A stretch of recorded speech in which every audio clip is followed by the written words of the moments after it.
Thank you for being on Modern Royalty Podcast. And I'm excited to have everyone learn about you. And I'm glad that we had a little moment to talk. When was that? A couple weeks ago. So I got to learn a Yes, little bit yes. about you. So thank you for that. And I wanted to kind of jump in and talk to you about your childhood and what your childhood looked like growing up. And as a princess, were there certain responsibilities that you have, or what did that look like?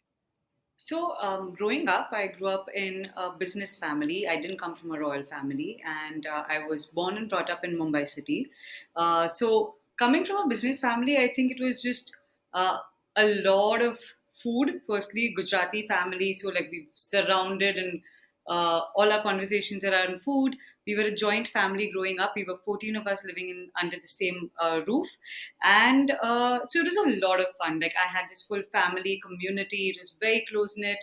Learned a lot about having a community and what that means for you. And I think that's where I think if I were to describe my childhood, fortunately, it's an extremely happy one, and I can Mm. just like think about so many good things that I can think about in terms of like going down in the building and all the kids coming together to play, learning about business at a very young age because coming from a Gujarati family, that's the one thing that our parents talk to us about at breakfast table. It would be like Now, business or how to put your when you say can you say that again? A Kujati family? I don't want to mispronounce it. What does Gujarati. that mean? Gujarati. So basically, in India, right, we have under Hindus there are different castes. So like there's and languages like so Gujarati, Marwadi, Tamil, different cultures. So all of us vary quite a bit. Um, Now, in terms of why I say a Gujarati business family is because whenever you think of Gujaratis, they have that natural sense of business, of how to conduct business, how to make it profitable. So, to give you an example, if you know Mr. Ambani, he comes from a Gujarati household, right? So, like the business runs in our genes. And so, growing up, when it was just us sitting on a breakfast table, and my dad would be talking to his business partner or his client, and doing business deals when we were around. So, it was very fascinating to grow up around that. And another thing is that we love our food. So our conversations just revolve around work and food, and like morning to evening. We're just like, what are we doing for breakfast? What are we doing for lunch? Where do we go out for dinner? So very exciting, but everyone would come together for food. And very early on, I learned that, just food just brings everyone together and makes everyone so happy. I think it sets the tone and the mood for every situation. And yeah, that's my childhood for you. I love that. I love that. Now, I'm noticing that you froze for a second. There you go. You're back. Perfect. Listen, with internet connections globally, that happens. So now you're back. Can you actually tell me where you are right now in India? I realized I jumped in, but I got to say where you were because last time we spoke, you were traveling for something, but now where are you right now? So I'm currently Oh, in I think my there's a delay. palace in Savantwadi. So yes, I think there was a bit of a cut in the middle, but now I think now I can see you better. But so currently, right now, I am at the palace. So we've converted a part of our palace into a boutique art hotel, and I'm sitting in the Narsimha room, which is the fourth room that we have in the boutique hotel. So just to give you a bit of an idea, why we call ourselves. So we've converted. It's a 6.5 acre property, out of which we've converted about 3.5 acres into a boutique art hotel. And the reason we call it a boutique art hotel is because it is surrounded and themed around an ancient art form called Ganjifa. So Ganjifa are basically playing cards that originated in Persia and it had entered India in the 16th century. My ancestors back in the Wow. day, they patronized it, and today we in India are the only place still practicing this art form. So it's a dying art form, and we just got our GI tag on January of this year. So GI tag is the highest honor that an art can get for a particular region. Say, for example, the simplest example is how only Champagne region in France can make champagne. Yes. Similarly, Ganjifa can only be made in Savantwadi now that we have the GI tag. So that's the honor that we got for the arts and crafts that we've been patronizing since then. And we've themed our hotel around it. So right now, what you see at the back is a Narsimha avatar. It's a king card of one of the incarnations of Lord Vishnu. So it's a lot of information, I get it, but just so you get the gist. It's absolutely stunning. So can we go back for a second? So this you all do a certain type of art Yes. that you all have gotten you've all been stamped with a stamp of approval, not approval, but you are the home and in the palace that does this, and you do this art that's absolutely stunning. That piece behind I couldn't wait to talk to you about that piece. So some who made this piece behind you? So we have artisans that work with us at the palace. We have a team of about 25 artisans who come and work with us as a workshop. And we've been doing this for 500 odd years. I wouldn't say it was continuous. It was in the 16th century when it came to Savantwadi. We patronized it. It flourished a lot in the 18th and 19th century. Then in the middle for about 50 years, this art almost got lost because unfortunately a lot of the artisans decided that they wanted to work separately, not realizing that any art form today requires a community. You need to work together, and India was Mm. fighting its independence. There was a lot of chaos in the country, so there came a time where this art was almost diminished. But one day, my grandfather-in-law, he was the last coronated king. He got coronated in 1947, 7 months after India got its independence, and so he joined politics to in order to serve the people. He was an MLA for our district, Sindhudurg district, for about four terms, which means 16 years. And during one of those times, he happened to meet this artist called Pundalik Chittari. So this artisan was sitting at the porch of his house painting this art form, and my grandfather-in-law just went to meet him, started talking to him about this art form, later realizing that this was an art form that was patronized by his ancestors, but he did not know. And so, Wow. him and my grandmother in law took it upon themselves. They learned the art form from the artisan, and today they revived everything in 1971. And today we've got a GI tag for this art form. So, we hope to be making them proud, but this is what we've themed our hotel around because this art form is so important for us, right? We're the only ones left in India practicing it, even though there used to be a time where this art form was practiced by every state in India. Unfortunately, today Yes. it's only Maharashtra state, and within the Maharashtra state, it's only Savantwadi city where we live. For us, because we run a boutique art hotel and we have a lot of uh, lovely guests coming in nationally, internationally from all over the world. And anybody who comes to our palace, we want them to experience this art form that we dearly love. And they get to meet our artisans, they get this whole experience about, a traditional dyeing art form of India. And I think that's what gives us a lot of pleasure and happiness because we are, you know, being able to provide something which is very rare. Right. So when people come to visit your hotel there, that's part so you live in part, so it's the palace that part of you you've Yes. turned into a hotel. So first of all, what is the name of this hotel? Savantwadi Palace. It's called Savantwadi Palace Boutique Art Hotel. So the hotel is also called Savantwadi Palace. Southern 20 Palace. Savantwadi Palace. Oh, got it. Okay, okay. So we Yes. need to let people know this because they need to come and visit because Yes, it please. It sounds would. I mean, especially a dying art that they could see. Can people walk around and see the art being Absolutely. done? Oh my, Yes. okay. So I'm coming. I'm coming to hang out with you and Akshita. We're going to all hang out and look at this art. This would be incredible. Is Akshita far away from you, Princess Akshita? So she lives in Mayurbhanj in Orissa. But she migrates between Mumbai and Mayurbhanj. So it's easier for them to come. In fact, Akshita and Renalika both have come to the palace, and they're always very encouraging when they come. They love what we're doing, and we're you know have this mutual admiration for each other.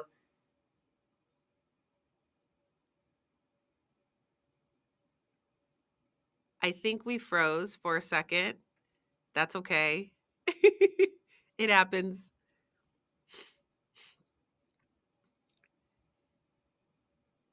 Okay. Are you there? Ooh.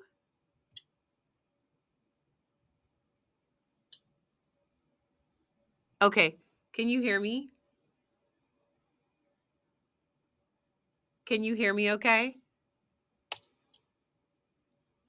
Uh-oh. We might have to pause and get back on. I'm not All right, sure. Can you hear me finally. now? Okay. Yes. So we had a little so that's okay. We're editing this anyway, right? So no worries. Okay, okay. Can can we just go back for a second cuz I lost you for a Hmm? second where you were talking about I'll just go back to Akshita and then we'll go from there. Is Yes, that okay? So yes, yes. so I would love to come to your hotel with Akshita to see all this incredible art. And you were saying something about that she and her sister have visited or Yes. So Akshita and Renalika both have visited Savantwadi Palace. They've always been very encouraging about what we're doing here. We have this mutual admiration for each other, and I would love for all three of you to come together. So Akshita travels between Mumbai and Mayurbhanj in Orissa quite a bit. So it will be easier for all of us to get together, and I would love for you to come to Savantwadi Palace and witness everything that we're doing here.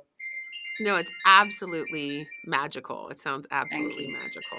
Can you share a bit about the philanthropic work that you do? Because you do a lot within your community. When I follow you on Instagram, I see well, actually, before I talk about philanthropic work, I don't know if you'll remember this post, but just recently I saw you um, with all this beautiful fruit and food in front of you, and you were kneeling. And it almost looked like there was something symbolic, ceremonial that was going on. Do you know what I'm talking about?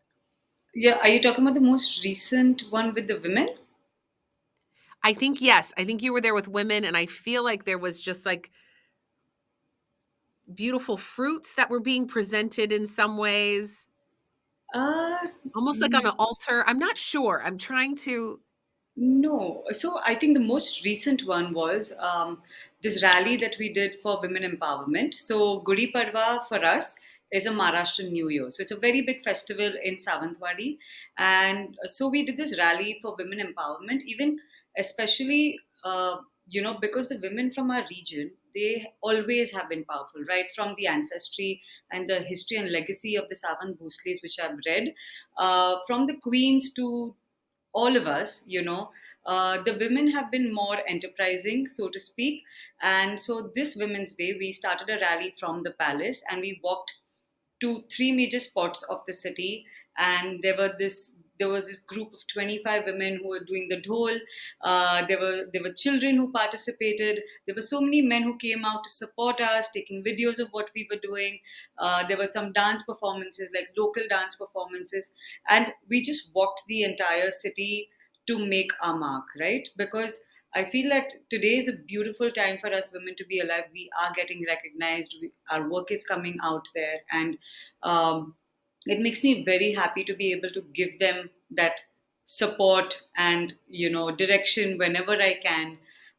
So yes, we've been working on that, and I think the other one that you were talking about is when food was given. I went to there is a school for underprivileged and people who are you know mentally not fit.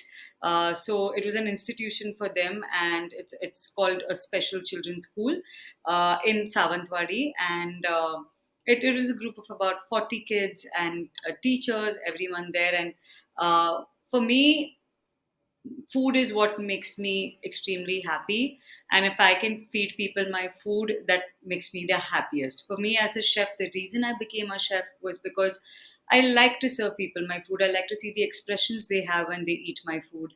And the biggest blessing that I could have ever gotten is to serve these beautiful kids my food. So what we did is we went to their school.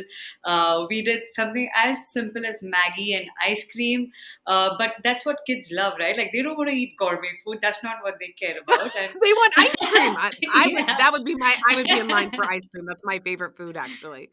Exactly. So what we did is like Maggie noodles is something that they don't get to eat very often because they have to be careful about their health and what they're consuming. But once in a while, they're What's it allowed called again? Maggie Maggie. noodle?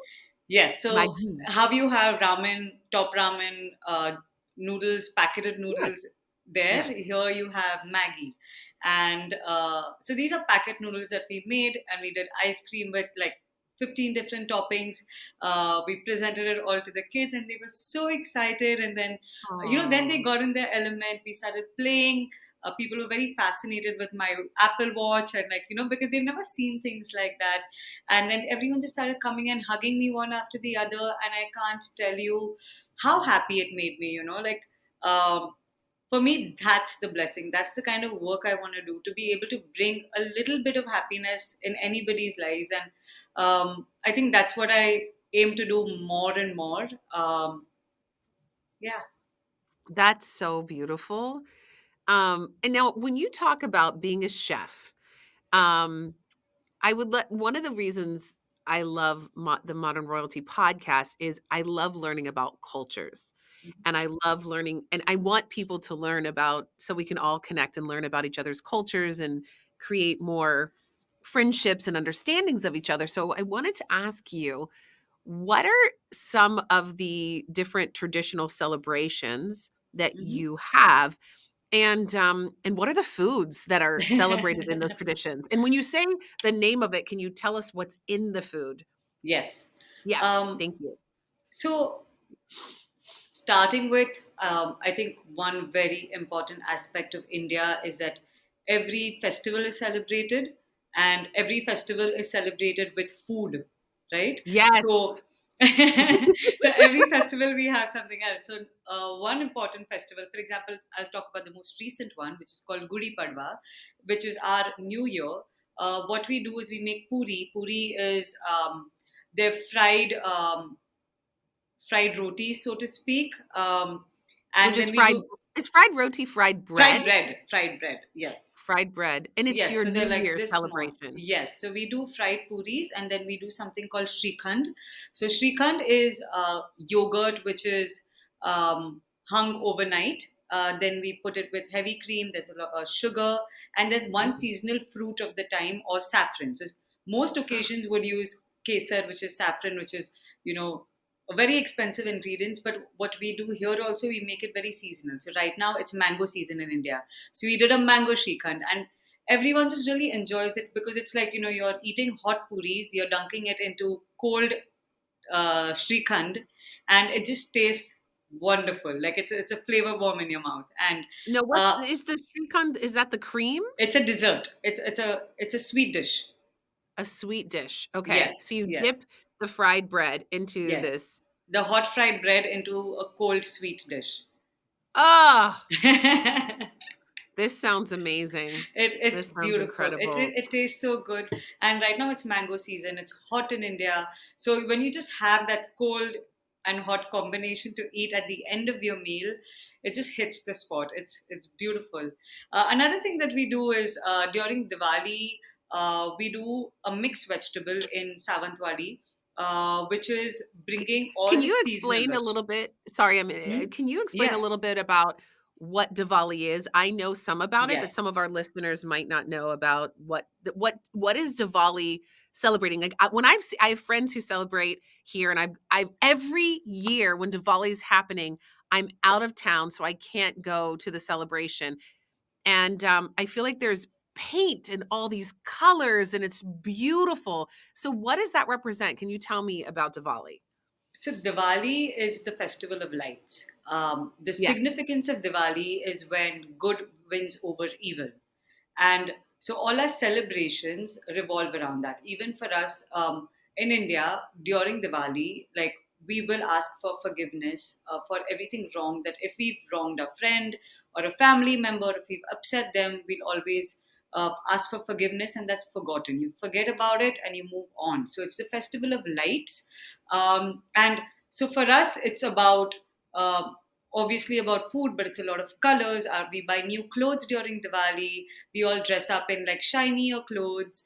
Um, the best jewelry that we have, and then we have a lot of celebration around it. We have one night where we just play cards with each other.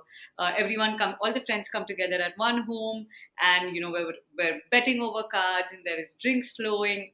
That is one aspect of it. The other aspect of it is where all the family members come together. There's a lot of food, right from some of our, for me, from when I come from the Gujarati house, right? So, like I said, um, Gujarati is also the language and the religion, and then I got married into a Maharashtrian house, which is a different culture, so to speak, two different cultures Hmm. in India. So Gujaratis, uh, typically Gujarati food is on the sweeter side, and we use a lot of jaggery in our ingredients.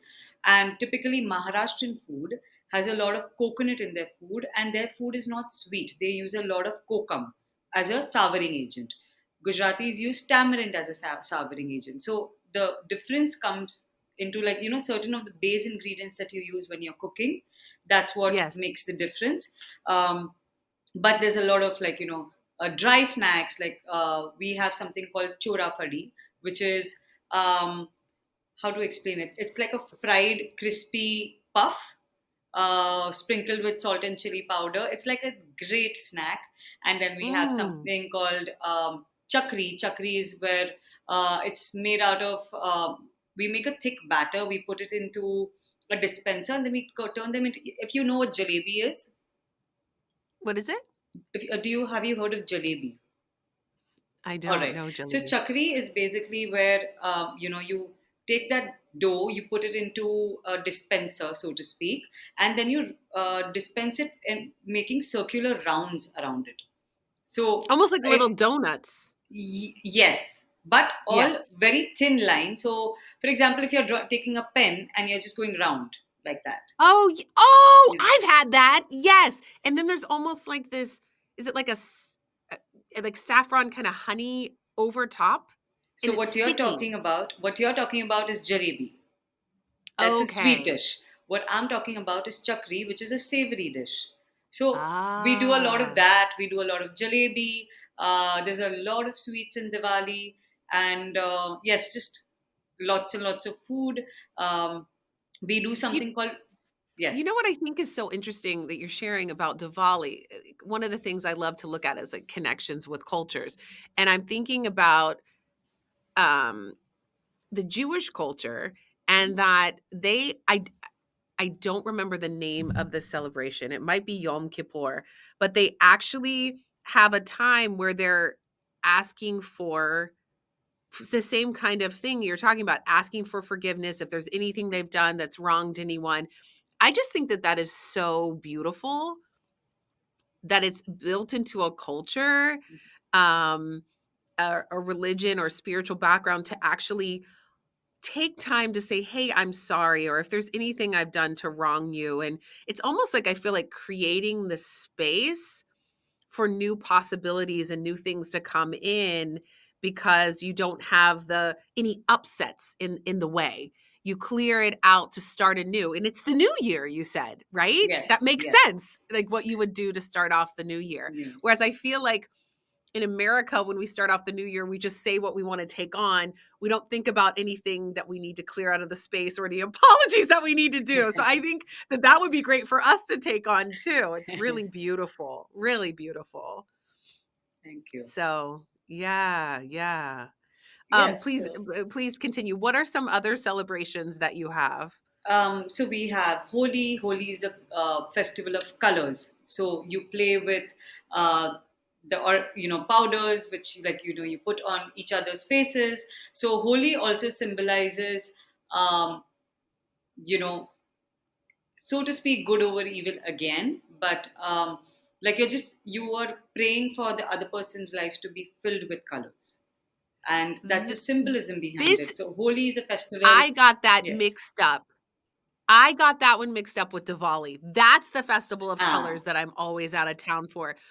Our friends, Yes. here always invite us. I see everyone with all these beautiful powdered colors all over their face. It's almost like it looks like when I was a kid and used to have so much fun in color. that I Yes. think sometimes we grow up and like, oh, we can't do that anymore. And when I see the celebration of colors, I just think it's so beautiful. So it's to celebrate and have people see color in their lives. Yes, and it's like, so again, it's asking for forgiveness. Like I'll on Holi, we would usually go to our friends and be like, okay, sorry for everything. Can we put some color on your face and just forgive and forget, right? So I think that Wow. happens for Diwali as well. It happens for Holi as well. But for us, festivals is coming together and just being a part of something bigger and forgetting the smaller things. And I think that's what is beautiful, right? Like we celebrate every festival, so to speak, that comes our way, whether it's a part of our religion or not. But India is that place where we are this one community and everyone's very empathetic towards each other, and everything is celebrated around food. Right now we had Eid. Today's Eid for a certain caste of Muslims. For Bori Muslims, it was two days ago on the 9th. And whenever there's Eid, also, even though I'm a Hindu, it doesn't matter because I have friends. We celebrate. We wish each other. Every year on Eid, my friend will send me biryani. He'll send me kebabs because he knows I love it. He knows how much I appreciate the amalgamation of cultures, and that's what we do for Diwali as well. Like all our parties, we'll invite our friends. It'd be like, everyone come together, and that's what one should, actually take back. It's not about just celebrating one festival. It's just about celebrating everyone. That's what I understand from friends of mine who grew up in India, and they said that everyone's cultures are celebrated. And Yeah, I think that's so powerful. In Sierra Leone, where my family's from, there yeah, are certain Muslim celebrations, there are certain Christian celebrations, and then we have like indigenous populations that have celebrations, and everyone honors all the different traditions. It's not like, oh, well, I'm not Christian, so I don't do that. Or exactly. they honor Yeah, everyone's traditions and celebrations, which I think is so very, very powerful. I think that's so beautiful. absolutely. Talk about support and coming together. Yes. Yeah, that's And really then what special. we do is, like, for every festival, we'll create something in terms of food, something special for everyone who comes home. Because we have a lot of people visiting us. The Ganpati Ganesh festival, the 10-day festival, is very big in Savantwadi. And for these 10 days, every day, modaks are prepared. So, modak is it's a rice dumpling. It's a sweet dish made out of rice flour, and we fill the inside with coconut and jaggery. So it's grated coconut and jaggery cooked together, filled in a rice dumpling, and made into those triangle modaks. I'm sure you must have seen uh, I what Ganesh holds in his hand, the sweet dish that he holds in his hand, in all the idols yes. of his that you would see. So every What Ganpati is festival, jaggery? Did you say jaggery? yes, jaggery is like it's a replacement for sugar. It's a sweetener. Oh, okay, gotcha. Yes, yes. Okay. Oh, Yes, and for us, it's just coming together, decorating the palace. Whether it's Diwali, it's Holi, Christmas, we decorate the entire place because everyone who comes in, we want them to feel the celebration. We want them to have those happy vibrations, and then there's a lot of food. Like for us, so I've trained in culinary arts. So I've trained at the Culinary Institute of America in New York, and I specialize, or my interest lies with Japanese and Korean food. So for us at the boutique hotel, we are concentrating a lot on the food experience because I'm married. My husband's a baker and a pastry chef. I'm a culinary art chef, and so we have this combination of sweet and savory. Did you And marry your husband because 'cause you're like, "All right, I can do the savory, you can do the sweet, and we'll just, we'll run the hotel that way." That's fantastic. I actually married him for his cheesecake. I I love that. You told him, "I married you for your cheesecake." I did. love that. I'm not kidding. So we met in culinary school, and I was just like, I'm honestly, I'm not a sweet tooth, but the one thing that I crave is cheesecake, and I don't like any of that gooey stuff on top. I don't care about raspberries. I don't like any coulis. Nothing. I want a plain baked New York cheesecake. And one day I asked him to bake it for me. I was like low key testing him, and it was fabulous. And I'm just like, now I know you're talented. So, Now I know you're the one. The yeah. way you make your cheesecake, oh my gosh, I Yeah. love that. So how long were you in the United States, going to school, and how old were you at that point? So I was in the United States for 3.5 years. Our course was for 1 year, 10 months.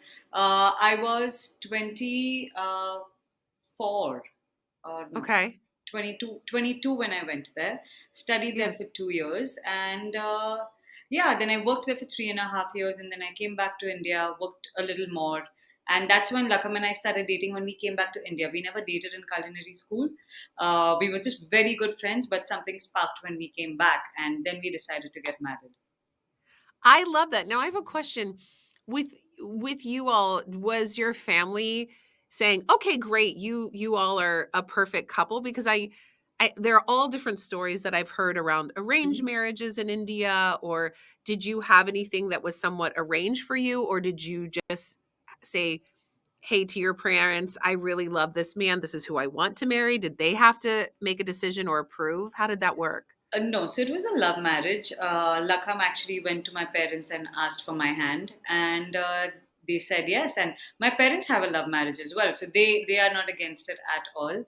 And even Lakham's parents, they were very open to the idea. They just needed a good girl to come into their house. It was not about where she's coming from, as long as they were like, Lakham has chosen the girl for himself, and they welcomed me with open arms, and it was Oh, there that's was wonderful. there was no struggle, so it was great. I love how you say a love marriage. We have a love marriage. Do they what's the other marriage called if it's Arranged, not a okay, arranged so the marriage. arranged marriage and the love Yes, marriage. yes, Okay. yes.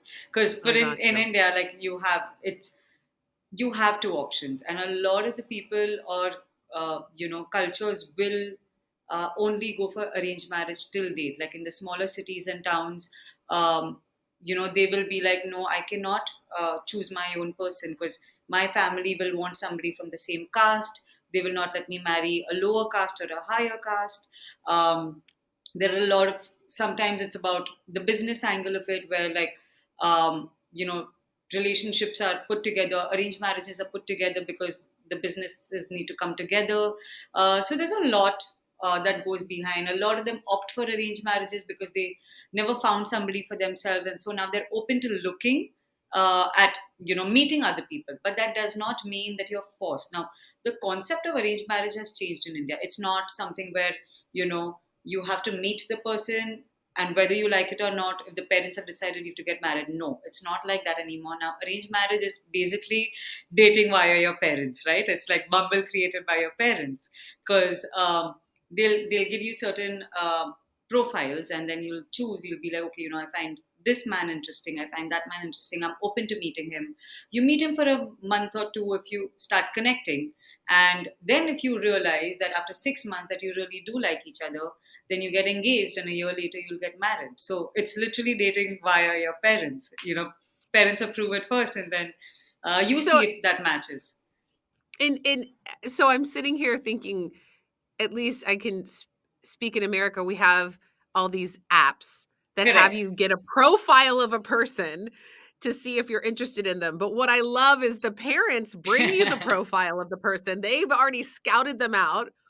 Yeah, I love that's so interesting. And then they say, "Okay, here are some different options for you." Yes. They get a say. Yes, and now, I I mean, got it. obviously, we have matrimonials. We have all the dating apps in India. There's Bumble, there's Hinge. All of those dating apps are there. So India, Really? yeah, India is very open now. It's not that, at least in the bigger cities. In the smaller cities, also, you know, the women will not be forced anymore. They will be given options. So, for most parts of India, unfortunately, yes, there are parts of India where it's not that easy for women or men, but for most of it, India is progressing. India is becoming better with the marriage culture. The girl is given an option whether she wants to marry into the family or not, and I think that's great. Oh, I think that's so important, being Yeah. able to help create your own destiny, and I think that's beautiful and really important. Um, That's great to hear that that's changing in certain areas. One of my dear friends who's, it was many years ago, she had a very different experience. And so, Yeah. um, and sometimes I know that people have arranged marriages and they love the person and it works out great. So I know that there are all different kinds of ways it can go. Yes. So that's really interesting. Um, what was I going to ask you? I was going to ask you. I have your. I oh, I wanted to ask you. Can you share a bit about the structure? I know there are a bunch of different royal families Hmm. in India, and I know that the royal family structure has changed in a lot of ways uh, due to the I don't know if it's really called like dismantling or changes in the structure of royal families. You had shared a little bit about that. Can you share a little bit about your family structure? How does the royalty work within your family? Is it an uncle? Is it your father? Is it your mother? And what does the structure look like inside of your family and community? So my father-in-law today is the 18th generation of the Savan Bhosle. So 18th generation means he's the 18th king today. And my husband, which will be the next heir, he'd be the 19th generation. Wow, Yes, that's so beautiful. What yes, incredible history. yes. So they, And yes. what's the span of years for that? Do you know, like, from Yes. So in the 1627 is when our ancestor, so the Mang Savant, who was the first man to capture in our ancestry, he first came into this region in 1627, and that's when he established capital. And so we've been ruling the Savantwadi district since the 16th century. wow, that's incredible. That's really, really incredible. So your connection, I see how it's all structured. Are there certain responsibilities that you have being part of this family and so on? What does that look like? Yes, of course. Marrying into a royal family has its privileges, but it has many more responsibilities, which people don't really see. Today, for us, every action that we take has 10 times the impact than any other person would, and that's why you tend to be very mindful of what you're doing, how you're impacting your people, and if you have the privilege of being able to make a difference, I think that the royal family should do things in order to encourage and support uh, their people, the younger generation, the older generation. So, personally speaking, from my experience, when I got married into the family, I realized that that I do have a voice, I do have an opinion, and I'm not shy of putting that opinion out there. I want to be able to make a difference for the women of this region, and because I feel that women today are so powerful, they're very enterprising, then they really want to do things. But in a smaller city like Savantwadi, sometimes they don't have that guidance of how should they move, or how should they do a certain business, conduct a certain business, or if they want to venture out of their family and move on to something else, um, you know just giving them that right nudge or that push to do it, that's one thing that I really work towards. And today I have been able to, even via my social media, even via the social commitments that I have, I go for a lot of these functions, programs where we're invited for their celebrations or annual days of schools and colleges. I visit a lot of homes, and meeting the younger generation, just talking to them, as long as your doors are open for them to come and approach you, and then you give them advice in whatever way that you can. I think that's what makes so much of a difference. The smallest example I would give you is that, I mean, you've noticed that I'm all teeth all the time, right?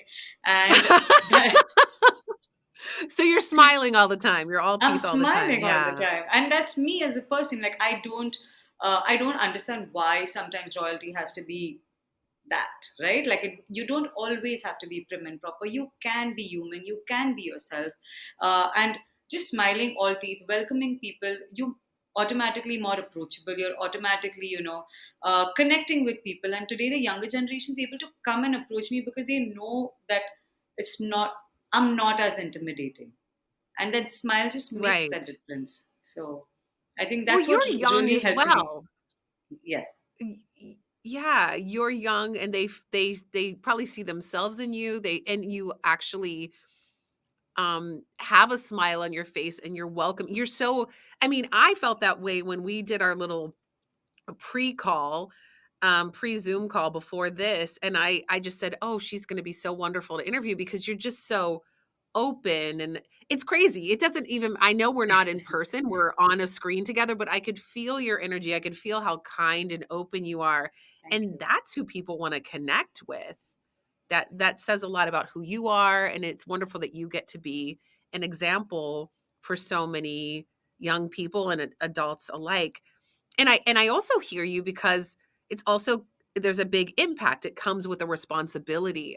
All the royals that I have interviewed thus far, from from Qatar to Ghana, have all talked about the responsibility Mhm. that it is. And I think sometimes people think everyone's sitting back with all their diamonds and pearls, whatever everyone thinks, but not knowing No. that when you're in a royal family, you already have a destiny set up for you.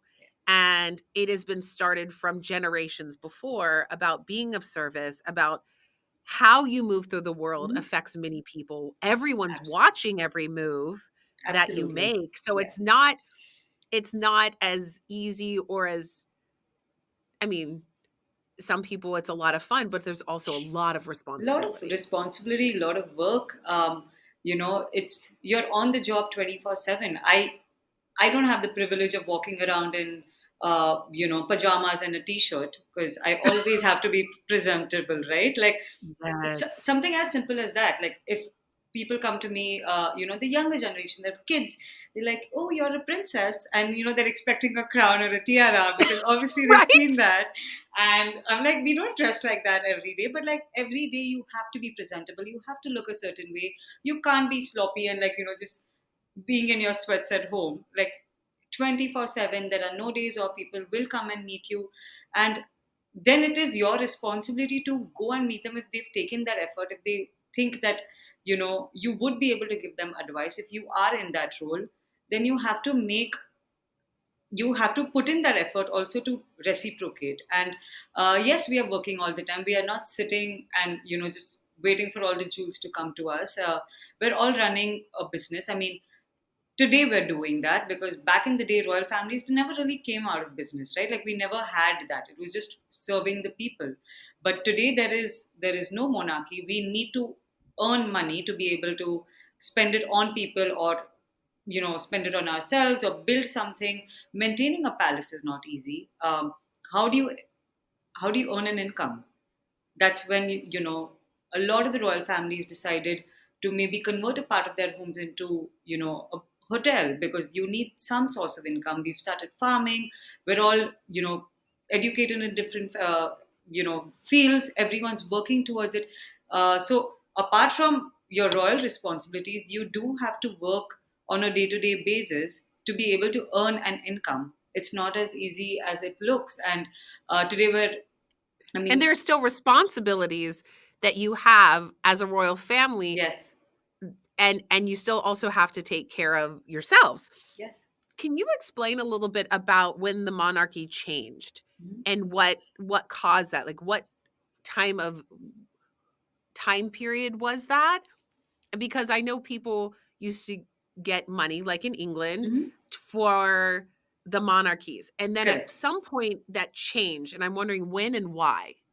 So, in 1947, when India got its independence, that's when we became a democratic country, right? And They then got their independence from England. yes, England colonized. yes, Okay. and And then they we got they our supported all independence. the monarchies? Mhm. And in 1947, when we got our independence, we became a democratic country, and Right. that's when you stop taking interest or income from the smaller towns. There is no more of you collecting revenue Everyone's working for themselves. You know, that was the time where uh, everyone started uh, a business or started farming or started working in different fields in order to earn money. Now, today, we don't give people money to run their homes, they don't give us money, so to speak, right? So, uh, everyone has their own source of earning their day-to-day income, and so they're not relied upon the royal family, or the royal family does not rely upon them to give us money. But yes, we do get certain money from like the land that we own, and they're living on our land, then we get rentals, but that rental is bare minimum. Like it was back in the day when it stopped. So, for say, for example, a 10,000 square feet home, I would be getting something as minimum as 2,000 rupees a month, which is nothing for a 10,000. It's just that back in the day that was set, and now most of the royal families, all of us have stopped taking it, because now that it's become tenanted land, it does not uh, even how many people are you going to be able to fight or go to on a day-to-day basis to collect that? And Mm. that's when that you realize that you need to start working on earning that income in order to upkeep your palace, to keep a home which is big, right? Like, and that takes a lot of people that are working for you. We have about 45 to 50 people working in the palace every day. We need to pay them salaries. We need to do all Right. that. So yes, you do need that source of income, and um, it's a day And to day. and yes, so this palace that you're in, do you know when it was built? Like, how long this palace has been in the family? Yes, so this palace was built in the 18th century. 1755 is when we put the foundation for this palace.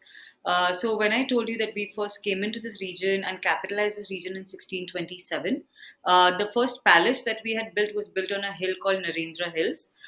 It's about a 5-minute drive from the current palace. But what happened was, 2 centuries later, we decided to move down because a lot of our administrative offices and the waterways were set up down. So we demolished that palace on which was on top of a hill, and then we moved down. And this palace was built in the 18th century. By 1805, we finished the entire construction, and that time we were under the British. So there was a lot of an amalgamation between the Indian craftsmanship and the native craftsmanship, and all the material that has been used for the palace is all native. So when you look at Savantwadi Palace, it has red laterite stones. It has the stones that were available in the region.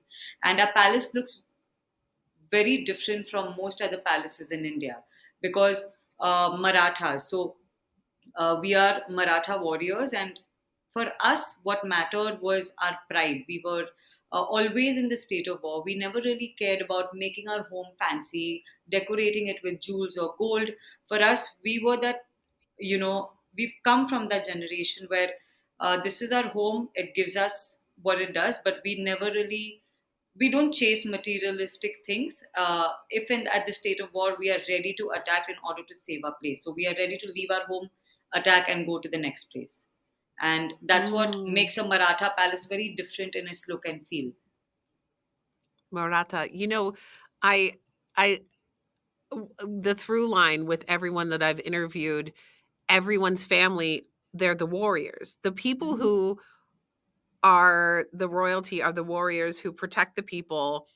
And it's so interesting to hear about that. So what I hear is quite smart. It's like, this is our home. We're not necessarily going to adorn it with Mhm. all of these jewels, because if we were from back in the day, the 18th century or so on, been attacked or Mhm. anything, you can just go. You're not worried about, oh Yes. wait, we need to get all I need these to get that. jewels and Yeah. get it out of the wall. You're like, okay, Yeah. we're warriors. We got to keep moving. So, but Yeah. other palaces, you're saying, in different cultures within India might be adorned differently with a lot of Yes, gold and and they so they on. were wealthier than us, and they did have a lot of the stones and jewels that were available in their region. For us, in this particular region, we were rich in different materials. So, and they were wealthier. So their palaces were adorned with a lot more things. So when you say, what are some of the riches that you all have there that might it's different? Not necessarily jewels, but you said you have other resources there. What Metals are like those? iron ore. Iron ore is very rich in our Iron region. ore. Yes. Yes. So Which there's a which one could say is an important resource, Yes. more important than a ruby or something because people use iron ore for a lot of things. Yes. Right, right. So interesting. Every culture is so beautifully Yeah, like interesting and marble, different. for example, when you look at Rajasthan, Rajasthan has all the palaces have a lot of marble because marble came from that region, the Jaipur marble, But in our region, we were rich in stone. So the red laterite stones, the iron ore. So every region, their palaces look different because their palaces were made out of the material that was available around them. Yes, yes, that makes sense. That makes complete sense. So I know you do all this philanthropic work with community, empowerment of women and girls, and so on. Is there anything as we close out here that you would love to something, a lesson maybe that you've learned, or something that you might tell your younger self that people could be left with on this episode? So one thing that I think I've learned that you know all you need to do is put your head down and work. Recognition will follow, and don't be Mm. afraid to don't overthink your decisions. I will tell you why I say this is because I studied business management, and one fine day I had this vision that I wanted to become a chef. I wanted to become a restaurateur rather, and I said, okay, you know what, I'm going to go and pursue hospitality. That took me to pursuing a chef degree where I studied culinary arts. And when I was in New York doing my graduation, I went to Charleston for an interview for a restaurant, and I said, you know what, I want to move to Charleston once I graduate.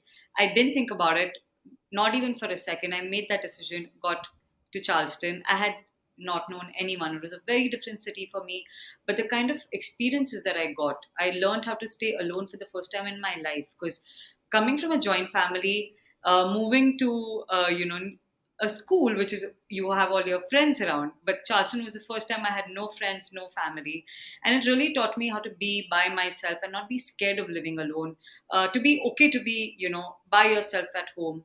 And even for me, when Lakam and I started dating, and I'm born and brought up in Bombay city, decided to move to a much smaller town, right, where we don't have restaurants, we don't have the social life that I do back in Bombay.